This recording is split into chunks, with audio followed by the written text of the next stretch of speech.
अस्सलाम वालेकुम dear friends, उम्मीद है आप सब खैरियत से होंगे। हमारा आज का जो लेक्चर है पास पेपर्स हम डिस्कस करते चल रहे हैं। और लास्ट टाइम हमने 2003 का पास पेपर्स डिस्कस किया था। उसके बाद डायरेक्ट हमें पास पेपर मिला 2006 का। इट मीन्स कि जाहिर सी बात है कि या तो बीच का पास पेपर किसी को अवेलेबल नहीं हुआ होगा या फिर पेपर ही नहीं कंडक्ट होगा। जैसे कि मैंने आप सबको बताया कि हमारे पास जुडिशरी के अंदर आने को तो 2-2 सालों के अंदर आ जाती है, 6-6 महीनों के अंदर आ जाती है। 2001 की बात है या 2001 के अंदर 2000 के अंदर 2 बार पेपर हुआ। 2001 के अंदर फिर पेपर हुआ, फिर 2003 के अंदर पेपर हुआ, फिर उसके बाद 2006 के अंदर होता है, फिर उसके बाद डायरेक्ट होता है 2011 के अंदर, फिर उसके बाद 2013 के अंदर।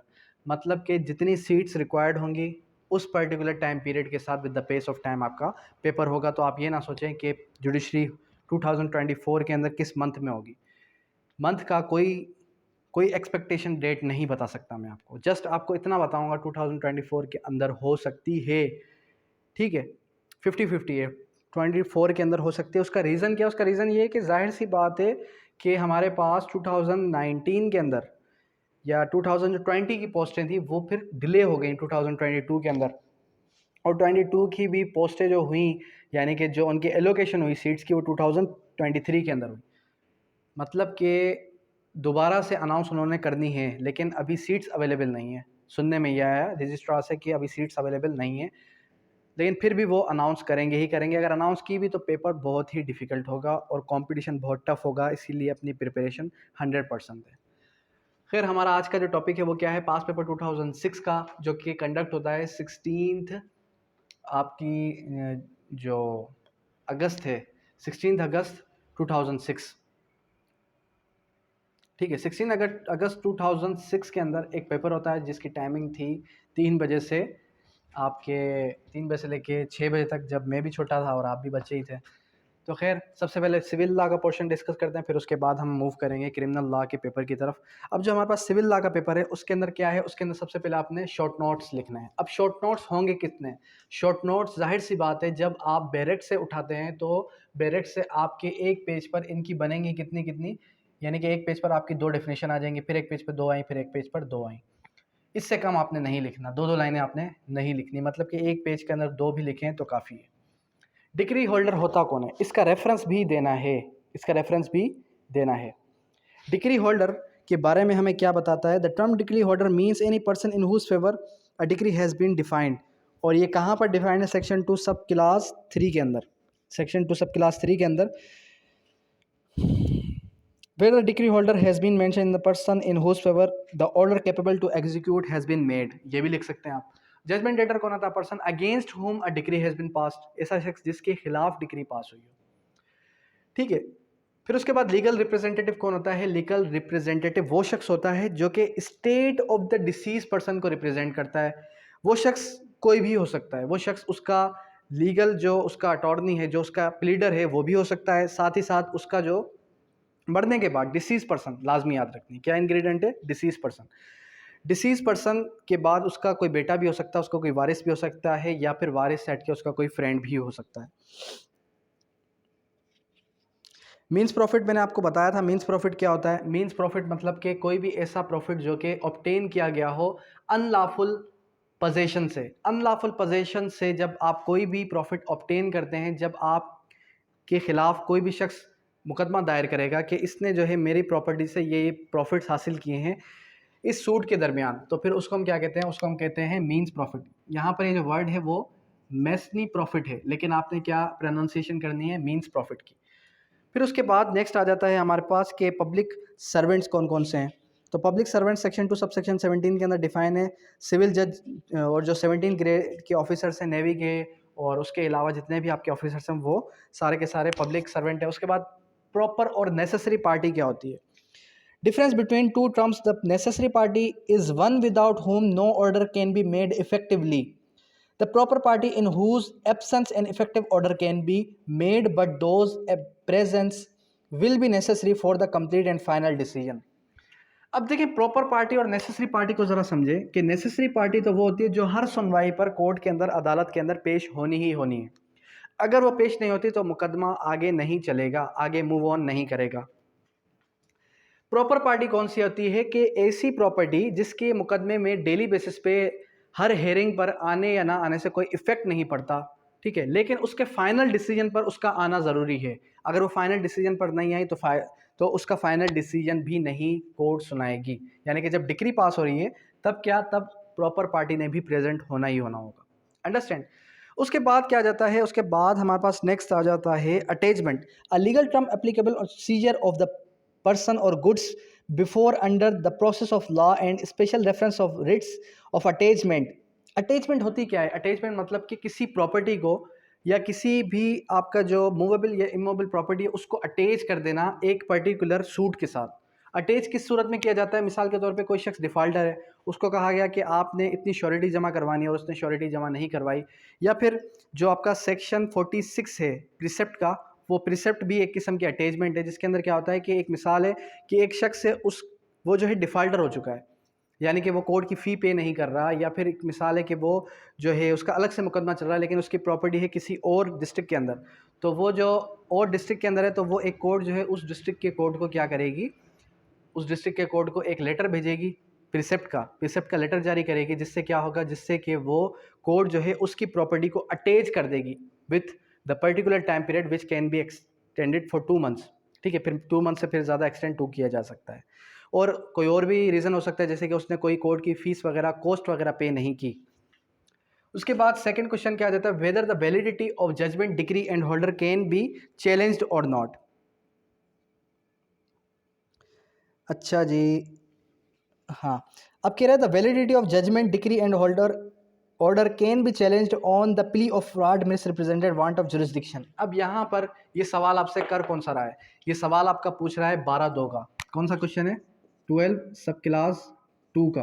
12(2) का, जब 12(2) को 12 सब क्लास 2 को आप अच्छे से पढ़ेंगे तो वहाँ पर क्या लिखा हुआ है, the validity of judgment decree and order can be challenged on the plea of fraud misrepresentation and want of jurisdiction and remedy and want can be sought out by making an application to the court which pass the final judgment decree or order। अब कह रहा है कि validity है किसी भी judgement या decree या ऑर्डर को, आपने क्या करना है, आपने चैलेंज करना है किसी कोर्ट के अंदर। तो आप कहाँ पर करेंगे? आप उसी कोर्ट के अंदर करेंगे, आप उसी सेम कोर्ट के अंदर करेंगे, ठीक है।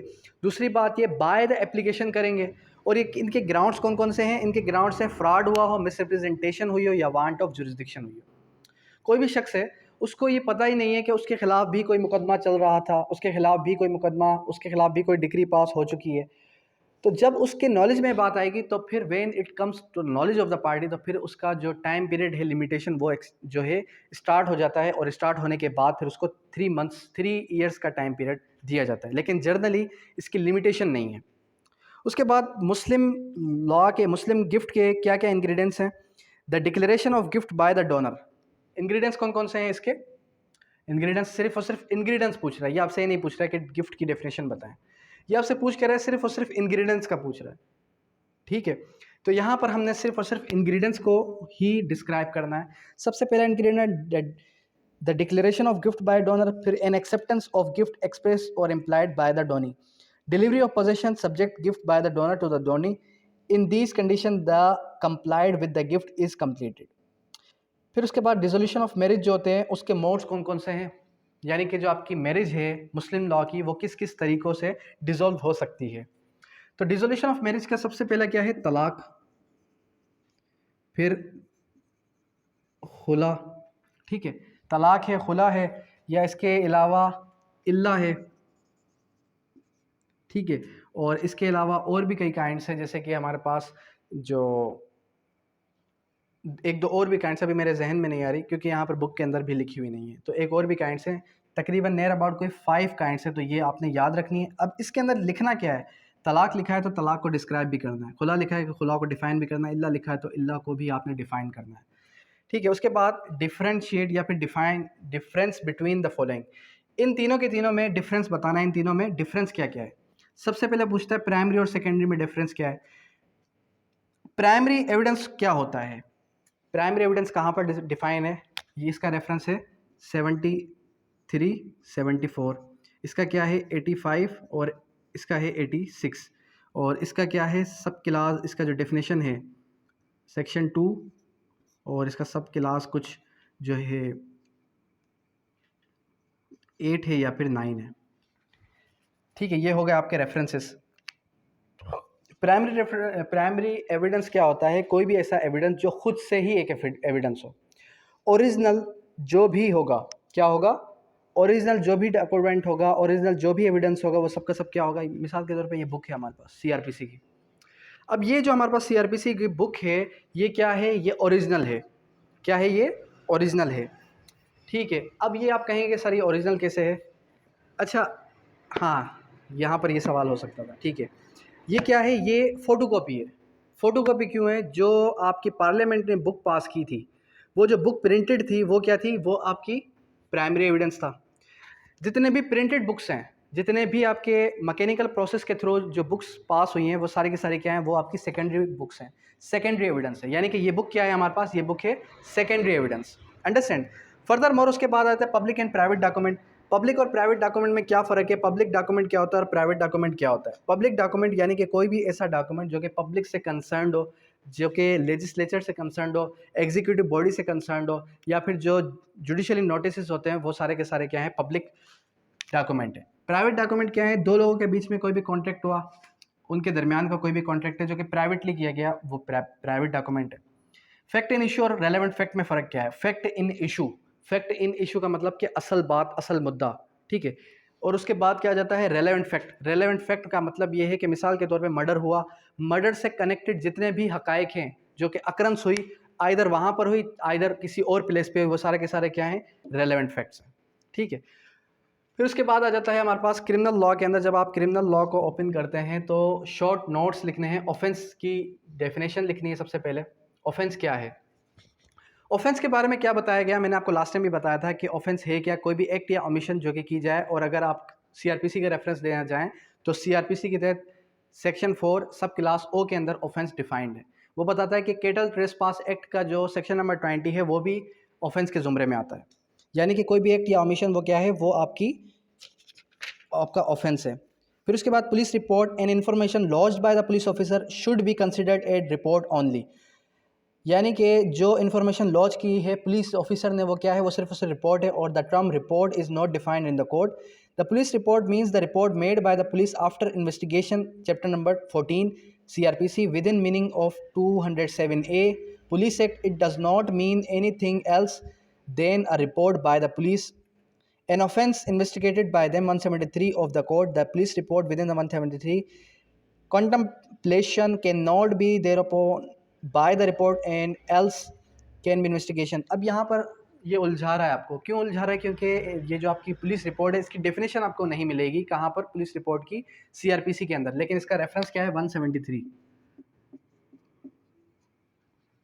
173 सीआरपीसी जब आप ओपन करेंगे तो वहाँ पर पुलिस रिपोर्ट का जिक्र है कि इन्वेस्टिगेशन होने के बाद जो रिपोर्ट पुलिस सबमिट करती है किसको? मजिस्ट्रेट को, तो वो आपकी पुलिस रिपोर्ट है। फिर उसके बाद क्या आ जाता है? उसके बाद bail. The bail means the release of a person from the custody of the police in the hand of the surety. कि जो बेल का मतलब ही क्या है? कि कस्टडी ऑफ द पुलिस से निकाल के श्योरिटी के हैंड्स में उसको दे देना। The basic concept of bail was referred in the western law. और ये डिक्शनरी का जो है आपको एक रेफरेंस दे रहा है, लेकिन इसके अंदर कोई ख़ास आपने जो है अपनी तरफ से बातें नहीं लिखनी। ये जो ब्लैक स्टार डिक्शनरी का रेफरेंस वगैरह नहीं देना। इसके अंदर काम की बातें लिखनी है। Deliver the hands of sureties who undertake the produce him in the court whenever required to do so. यानी कि जब जब उसकी हाजिरी की रिक्वायरमेंट होगी तब तब वो आएगा और वो शहर से बाहर नहीं जा सकता। बेल का चैप्टर कौन सा है? बेल का जो चैप्टर है वो आपका हो जाता है ये जो सेक्शन नंबर 496 से 502 तक। बेल के अंदर फिर दो कैटेगरीज हैं ऑफेंसेस के, बेलेबल है, नॉन बेलेबल है। बेलेबल ऑफेंस जो सेकंड शेड्यूल के अंदर बताए गए कौन कौन से ऑफेंसेस बेलेबल हैं और आपके कौन कौन से ऑफेंसेस नॉन बेलेबल हैं। उसके बाद डाइंग डिक्लेरेशन क्या है? डाइंग डिक्लेरेशन 10 बार पढ़ाया है लेकिन 11वीं बार भी पढ़ना है आपको। क्यों? क्योंकि पास पेपर के अंदर इसका जिक्र हुआ है। डाइंग डिक्लेरेशन 46 सब क्लास 1। 46 सब क्लास 1 जब आप ओपन करते हैं, डाइंग डिक्लेरेशन, मरता हुआ शख्स कभी झूठ नहीं बोल सकता, ये एक जनरल लॉ है। A dying person does not tell a lie. A dying person does not tell a lie. But जो पंजाबी लोग हैं वो मरते हुए भी झूठ बोल जाते हैं, इस वजह से ये पंजाबी पर एप्लीकेबल नहीं है। 2020 की जजमेंट है। अच्छा, दूसरी बात ये कि डाइंग डिक्लेरेशन का मतलब क्या है? डाइंग डिक्लेरेशन का मतलब सिंपल इतना है कि कोई भी शख्स जब मर रहा हो, तो मरते वक़्त वो जो है क्या करे, वो एक जो है डिक्लेरेशन करे कि मुझे इस शख्स ने मारा है या मुझे इस शख्स ने नहीं मारा। इशारों से भी हो सकता है, ठीक है? रिटन भी हो सकता है, ओरल भी हो सकता है, वर्बल किसी भी गेस्चर्स के ज़रिए से भी हो सकता है। तो इसके लिए आपने याद क्या रखना है? बाय गेस्चर्स, रिटन और ओरल, ठीक है। सेकंड थिंग इज़ दैट कि जो डाइंग डिक्लेरेशन है उसके लिए नेसेसरी क्या है, उसका मेन इंग्रेडिएंट है वो क्या है कि उस शख्स का मरना। वो शख्स अगर मरेगा तो तभी वो उसकी स्टेटमेंट डाइंग डिक्लेरेशन होगी। अगर तो वो शख्स नहीं मरता तो वो डाइंग डिक्लेरेशन नहीं होगी। मिसाल के तौर पे एक शख्स है, उसको 20 गोलियां लगी। अब 20 गोलियों के बाद बंदा बचता नहीं है, लेकिन वो शख्स बच गया, उसका गुड लक था। अब उसने जो स्टेटमेंट दी वो स्टेटमेंट तो थी, लेकिन वो डाइंग डिक्लेरेशन के ज़ुमरे में हरगिज़ नहीं आएगी, ठीक है। उसके बाद इन्वेस्टिगेशन। अब ये जो इन्वेस्टिगेशन है ये आपको मिलेगी CRPC के अंदर, जो आपका सेक्शन 4 है उसके अंदर, आई के अंदर।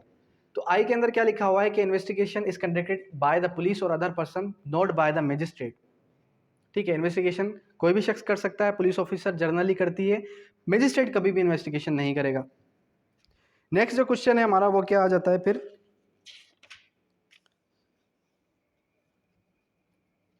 किडनैपिंग और एब्डक्शन में क्या फ़र्क है? किडनैपिंग और एब्डक्शन की सज़ाएं दोनों की चेंज हैं।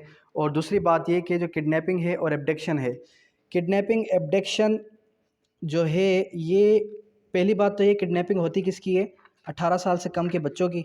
और दूसरी बात ये कि जो हमारे पास एब्डक्शन है वो होती है 18 साल से बड़े लोगों की, ठीक है। 98, ये 99, अच्छा, ठीक है। और दूसरी बात ये कि इनकी जो पनिशमेंट्स है वो आप एक दफ़ा गो थ्रू कर दीजिएगा। उसके बाद which courts have been established under CRPC and what are its powers. Establishment of CRPC के कोर्ट्स की मैंने आपको बताया था कि सबसे पहले कोर्ट्स कौन सी हैं। अगर आप ऊपर से आते हैं तो पहले हाई कोर्ट है, पहले कौन सी है? हाई कोर्ट है। फिर उसके बाद कोर्ट ऑफ सेशन है। फिर उसके बाद मजिस्ट्रेट, और मजिस्ट्रेट को कैटेगराइज किया गया फर्स्ट क्लास, सेकंड क्लास और फिर थर्ड क्लास, ठीक है। ये हमारे क्लासेस ऑफ कोर्ट्स हैं जो कि अंडर CRPC हैं।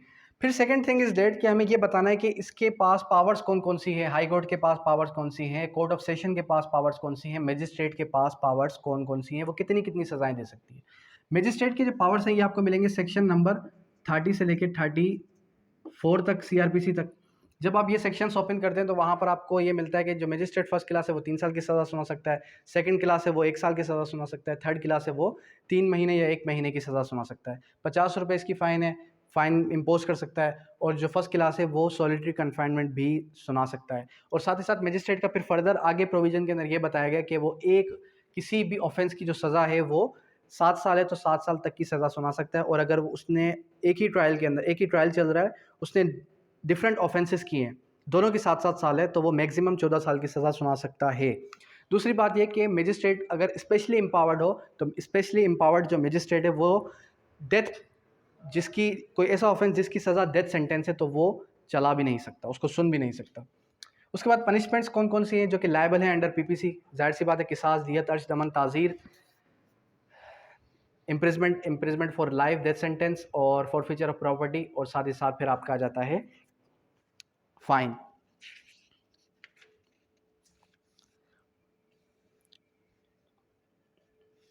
नेक्स्ट उसके बाद क्रिमिनल मिसअप्रोप्रिएशन ऑफ प्रॉपर्टी का जिक्र है।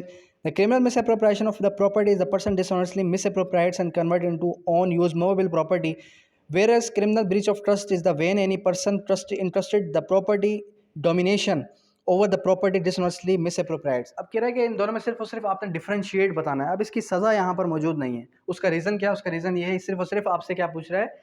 डिफरेंशिएट ड्रॉ करें। देखें, मैंने आपको लास्ट टाइम भी बताया था कि ये आप सिविल जज का पेपर दे रहे हैं, ये आप किसी LLB का पेपर नहीं दे रहे कि जिसके अंदर आप जितना चाहें उतना मर्जी लिखें, आप अगर चाहें तो आप 3-3 4-4 सफ़े भरें, ऐसा हरगिज़ नहीं है। आपसे वो जितनी बात पूछ रहा है आपने सिंपली उतनी बात का जवाब देना है। यहाँ पर क्या पूछ रहा है? Differentiate between criminal breach of trust and miss appropriation of property. अब मैं आपको एक एग्जाम्पल के ज़रिए से समझाता हूँ। ये बुक है, क्या है ये? बुक है। ये बुक किसकी लिखी गई है? मंसूर बुक हाउस की। ठीक है। ऐसी सेम की सेम बुक जो है किसके पास है? जुलैद के पास है। जुलैद क्या करता है? जुलैद की बुक से मेरी बुक रिप्लेस हो जाती है। जब जुलैद की बुक के साथ मेरी बुक रिप्लेसमेंट हो गई, convert into in own use, उसके इस्तेमाल में आ गई, वो घर गया, उसको पता चला कि ये तो सर की बुक है, उसके अंदर कुछ नोट्स भी मिल गए उसको। अब क्या होता है, अब मैं यहाँ पे चिल्ला, भाई मेरी बुक नहीं मिल रही, मेरी बुक नहीं मिल रही, और किसी ने कोई रिस्पॉन्स नहीं दिया। और वापस आता है जुलैद, देखता है कि भाई ठीक है, कोई इशू नहीं है यहाँ पे तो सर बिल्कुल ओके लगे हुए हैं। अब ये जो उसने मिस एप्रोप्राइएट्स किया, क्या किया? मिस एप्रोप्राइएशन हो गई और उसने कन्वर्ट इनटू ओन यूज़ कर ली, इसको हम क्या कहते हैं? Misappropriation of property.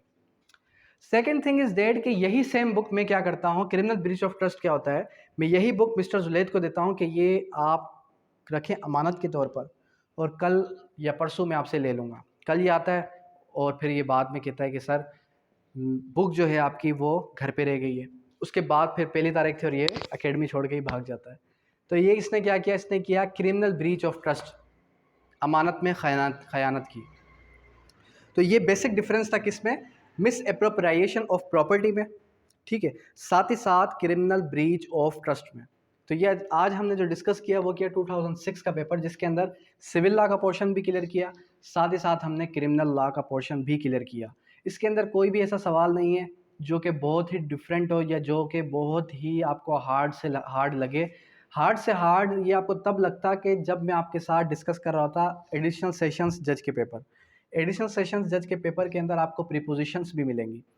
अब जो कुछ पेपर्स डिस्कस करने के बाद 2011-13 दो से चार पेपर ऐसे हैं जो डिस्कस करना ज़रूरी हैं, उनको डिस्कस करते चलेंगे। फिर उसके बाद हम 2022 का पेपर मोस्ट अवेटिंग लेक्चर, इसको डिस्कस करेंगे।